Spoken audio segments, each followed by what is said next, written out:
All right, everybody, welcome in.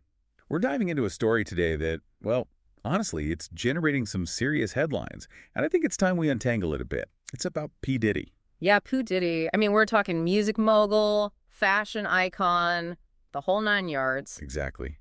But there's this other side, this shadow almost, of accusations that's been building for years, and it's gotten really intense recently. And that's what we're going to dig into. Yeah, for sure. And the sheer volume of it is kind of mind-blowing, honestly. We're talking over 100 accusers, some with stories that go way, way back. Over 120, actually.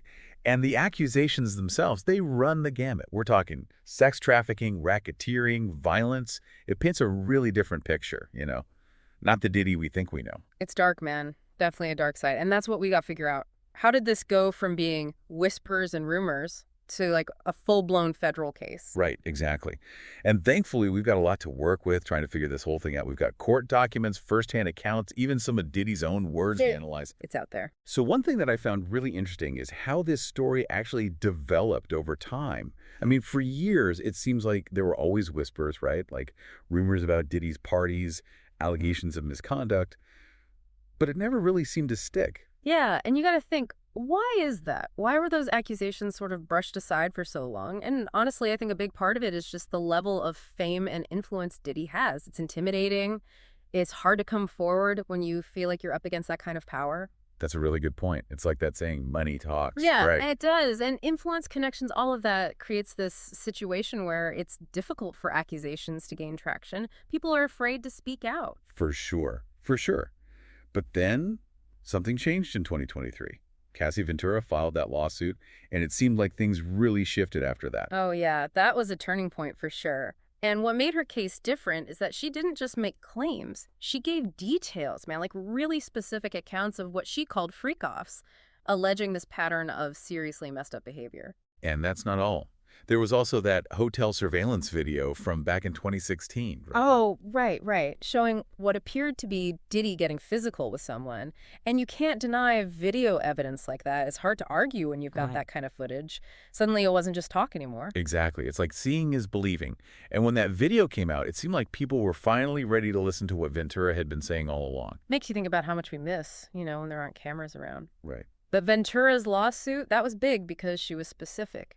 Dates, times, the whole nine yards, it was hard to dismiss. And those descriptions of these freak-offs, it's disturbing stuff. Coercion, potential drug use, and, I mean, the sheer amount of baby oil and lubricant that they found in those raids on Diddy's homes, it's just wild. Yeah, and as shocking as those details are, what really matters legally is how they connect to those bigger charges of sex trafficking and racketeering. And that's what I think is so fascinating about this case.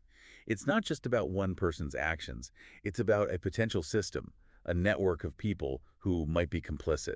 And that's where it gets really, really interesting. Oh, yeah, for sure. Because now you're talking about a whole different level of legal jeopardy. We're not just talking about Diddy anymore. We're talking about anyone who might have helped make those freak-offs happen. And that could be a lot of people. Exactly. And that's what we're going to explore further. But first, a quick break. This whole idea of a criminal enterprise, it's a bit unsettling, right? Makes you wonder, how far does this go? Right.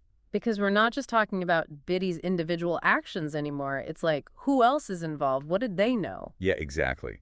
And this is where that ARCO Act everyone's talking about comes into play. I mean, ARCO, it sounds like something out of a mob movie. It kind of is. Racketeering influenced and corrupt organizations. But the gist is, prosecutors, they don't have to prove Diddy personally did every little thing. If they can show he was running the show and the show was criminal, like with the sex trafficking allegations. Then anybody who helped, even a little, they're in hot water too. Exactly. So think about it. We're not just talking about the people directly involved in those freak-offs, right? Like we're talking employees, assistants, maybe even people who just booked hotel rooms, got cars, the whole support system. It's almost scarier to think about those people in a way. I mean, imagine the pressure. You're working for P. Diddy. Maybe this is your dream job, your big break, right? Are you really going to risk it all to speak up about something that might be illegal? I don't know. And that's the thing. That's how these systems stay quiet for so long. Fear of retaliation, fear of ruining your career, your life even. It's real, and it keeps people silent. Totally. And then you add in the possibility of plea deals, right? The feds, they might offer some leniency, to the smaller fish, in exchange for information against Diddy. It's like loyalty gets put to the test in a big way. Ah, huge test. And suddenly, it's not about doing the right thing anymore. It's about saving yourself. And who can blame them, right? It's a tough spot to be in. No, absolutely. But it just shows how far this whole thing can reach. We're talking about impacting lives, careers, everything, even for people who might have felt like they were just playing a small part. It's like a ripple effect, and it all goes back to that power dynamic. Diddy, he's got the fame, the money, the influence, and that creates this kind of aura where people are afraid to cross him. For sure. And we see that in those reports of people connected to Diddy saying they're scared, even now. Like there's a real sense of danger. Yeah, it's not just parties and music anymore. There's something darker at play here. Exactly. And speaking of things that are kind of dark, we have to talk about the physical evidence they found, right? I mean, besides all that stuff from the parties, they seized weapons, like illegally modified guns. That's not nothing. No, it's definitely not. And when you're talking about allegations of violence and coercion, finding guns, especially illegal ones, it just adds this whole other level of seriousness to the whole thing. It's scary, honestly. And then on top of that, there's the digital evidence. They took like 90-something devices. Yeah. Phones, computers, the works. Oh, yeah. And that stuff, that's a goldmine for the prosecution. Think about it. Text messages, emails, financial records, even deleted stuff, it can be recovered. And you can't hide from that, can you? Nope. It's all there in black and white or, ones and zeros, I guess. But the point is, digital evidence doesn't lie. And that could be really bad news for Diddy and anyone else involved. It's like we're putting together this puzzle, and every time we find a new piece, it gets clearer and clearer, but also more disturbing, Yeah, and it's not just about Diddy, right? It's about the whole system, the music industry, all the people who enable this kind of behavior. It really makes you think, right? Like, what about everyone else? Exactly. Like, if this is happening with someone as high profile as Diddy, what's going on behind the scenes in other places with other artists? And it makes you question, like, what's our responsibility as fans? That's a heavy one. I mean, we support these artists, we buy their music, we go to their shows.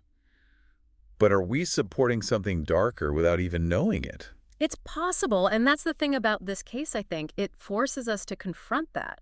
We can't just turn a blind eye anymore. And social media plays a role too, right? Yeah. It used to be these stories, they'd say hidden, but now, with everyone online. Oh, it's a whole different ball game. The whispers get amplified, and it's harder to ignore, thank goodness. It holds people accountable, or at least it has the potential to. Yeah, it's like the whole conversation is happening out in the open now. Yeah. And that's a good thing, right? Like, we have to talk about this stuff. Absolutely. And this case, as awful as it is, it's kind of a catalyst for that conversation, which is important. What really gets me, though, is the variety of the accusations against Diddy. It's not just one thing, it's everything. Physical abuse, emotional abuse, financial abuse. It's like this whole pattern of control. It's about power, right? And that's something that can really mess people up. And the fact that these accusations, they come from both men and women, it really drives that point home. It's not a gender thing. It's a power thing. Yeah. But it's bigger than just Diddy. Or even just the music industry, don't you think? It's like this is happening everywhere. Oh, absolutely. Look at Hollywood, look at politics. It's all about power. And where there's power, there's always the potential for abuse. It's really disheartening, But maybe, hopefully, cases like this can help us change things. Maybe. It's got to start somewhere, right?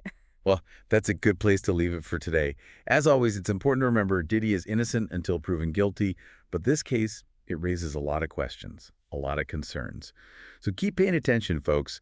This story's not over yet. Not by a long shot. And the more we talk about this stuff, the more aware we are, the better chance we have of actually making a difference. Truth. Well said. That's all the time we have for this deep dive. Thanks for joining us. And until next time, stay informed, stay engaged, and stay safe.